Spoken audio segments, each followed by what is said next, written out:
ಕೃಷಿ ಮೇಳವನ್ನು ಉದ್ಘಾಟನೆ ಮಾಡಿದ್ದೇನೆ.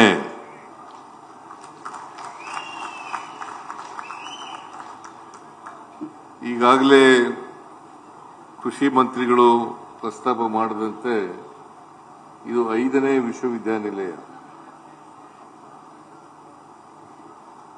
ನನಗೆ ನಿಮ್ಮ ಕೃಷಿ ಮಂತ್ರಿಗಳು ಚಲುವರಾಯಸ್ವಾಮಿ ಅವರು ಈ ವಿಷಯನ ಪ್ರಸ್ತಾಪ ಮಾಡಿದರು. ನಮ್ಮಲ್ಲಿ ವಿಸಿ ಫಾರಂ ಇದೆ,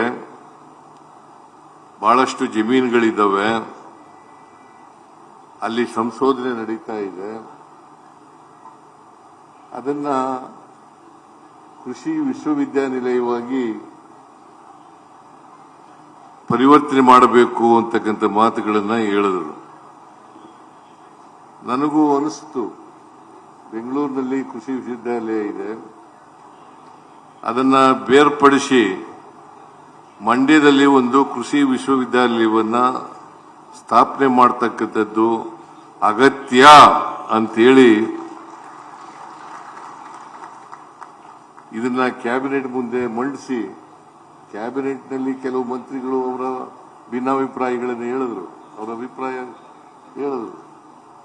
ಆದರೆ ನಾನು ಮಂಡ್ಯದಲ್ಲಿ ಕೃಷಿ ವಿಶ್ವವಿದ್ಯಾನಿಲಯ ಆಗಲೇಬೇಕು ಅಂತೇಳಿ ಒತ್ತಾಯಪೂರ್ವಕವಾಗಿ ಹೇಳಿದ್ರಿಂದ ಅವರೆಲ್ಲ ಸುಮ್ಮನಾದರು. ಬಹುಶಃ ಮಂಡ್ಯ ಜನರಿಗೂ ಖುಷಿ ಆಯಿತು, ಚಲುವರಾಯಸ್ವಾಮಿಗೂ ಖುಷಿ ಆಯಿತು.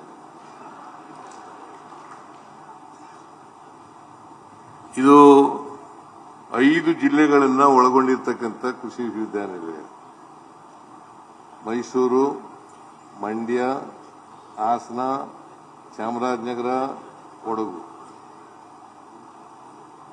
ಈ 5 ಜಿಲ್ಲೆಗಳನ್ನ ಪ್ರತಿನಿಧಿಸತಕ್ಕಂಥ ವಿಶ್ವವಿದ್ಯಾನಿಲಯ.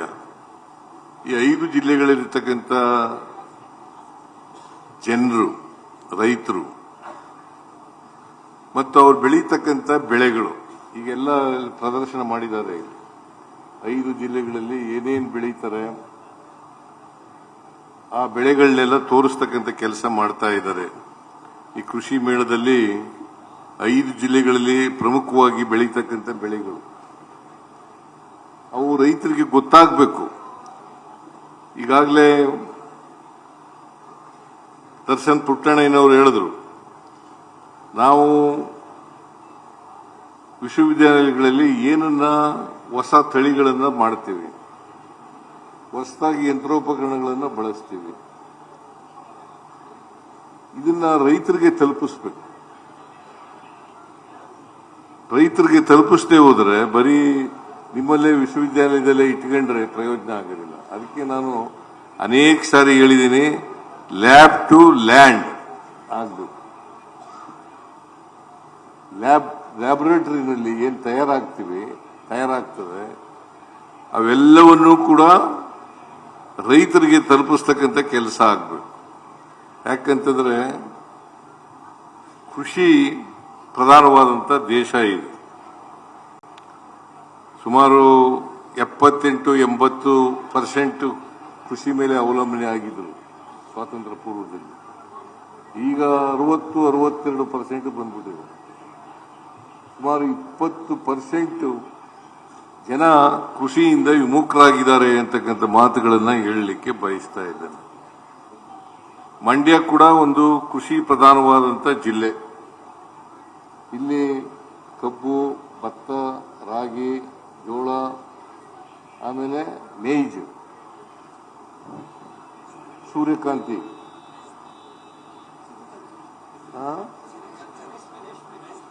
ರೇಷ್ಮೆ ಎಲ್ಲ ಕಡೆನೂ ಬೆಳೆಯೋದಿಲ್ಲ.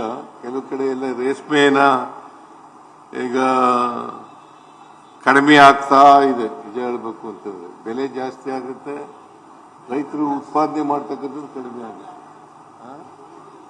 ಕಡಿಮೆ ಆಗ್ತಾ ಇದೆ. ಯಾಕಂತಂದ್ರೆ ಒಂದು ರೋಗ ಬಂದ್ಬಿಡ್ತು ರೇಷ್ಮೆಗೆ. ನಾನು ಸ್ವಲ್ಪ ದಿನ ರೇಷ್ಮೆ ಮಂತ್ರಿನೂ ಆಗಿದ್ದೆ, ಮೊದಲಾದದ್ದೇ ರೇಷ್ಮೆ ಮಂತ್ರಿ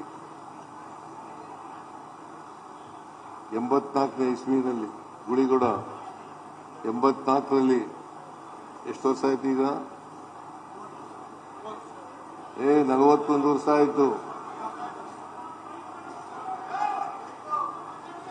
ನಾನು ಮಂತ್ರಿಯಾಗಿ 41 ವರ್ಷ.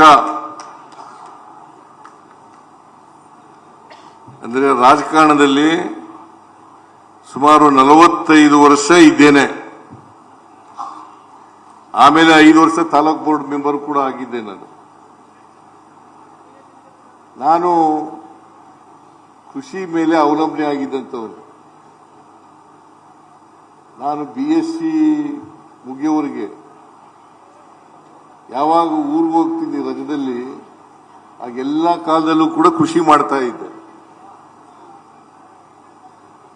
ನಮ್ಮಲ್ಲಿ ಆಗ ರಾಗಿ, ಜೋಳ, ಭತ್ತ, ಹುರುಳಿ, ಅಲಸಂದೆ, ತೊಗರಿ ಮತ್ತೆ ಅವರೆ ಇವು ಜಾಸ್ತಿ ಬೆಳೀತಾ ಇದ್ವು.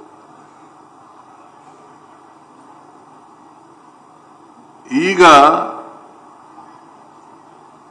ಕೃಷಿ ಲಾಭದಾಯಕನ ಇಲ್ವಾ ಅಂತಕ್ಕಂಥ ಪ್ರಶ್ನೆ ನಡೀತಾ ಇದೆ.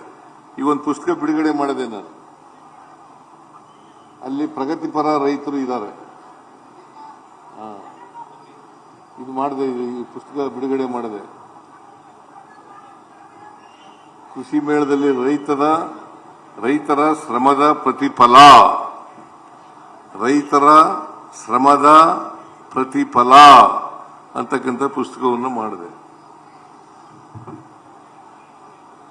ಯಾಕೆ ಇದನ್ನು ಮಾಡಿದೆ ಅಂತಂತಂದ್ರೆ, ವಿಶ್ವವಿದ್ಯಾನಿಲಯ ಈ ಪುಸ್ತಕವನ್ನು ಯಾಕೆ ಹೊರತಂದಿದ್ದಾರೆ ಅಂತಂದ್ರೆ,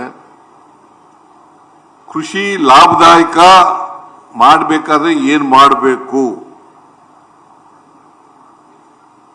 ಅದ್ರ ಬಗ್ಗೆ ಜನರಿಗೆ, ರೈತರಿಗೆ ಅರ್ಥ ಆಗ್ಬೇಕು. ಜೊತೆಗೆ ರೈತರು ತಾವು ಬೆಳೆದಂತ ಪದಾರ್ಥಗಳಿದ್ದಾವಲ್ಲ, ಭತ್ತ ಬೆಳೆಯಲಿ, ಕಬ್ಬು ಬೆಳೆಯಲಿ, ಅದರಲ್ಲಿ ಉಪ ಪದಾರ್ಥಗಳನ್ನು ತಯಾರು ಮಾಡ್ತಕ್ಕಂಥದ್ದನ್ನು ಕಲಿಬೇಕು. ಮೌಲ್ಯವರ್ಧನೆ ಅಂತ ಕರಿತೀವಿ ನಾವು. ಅದಕ್ಕೆ ಮೌಲ್ಯವರ್ಧನೆ.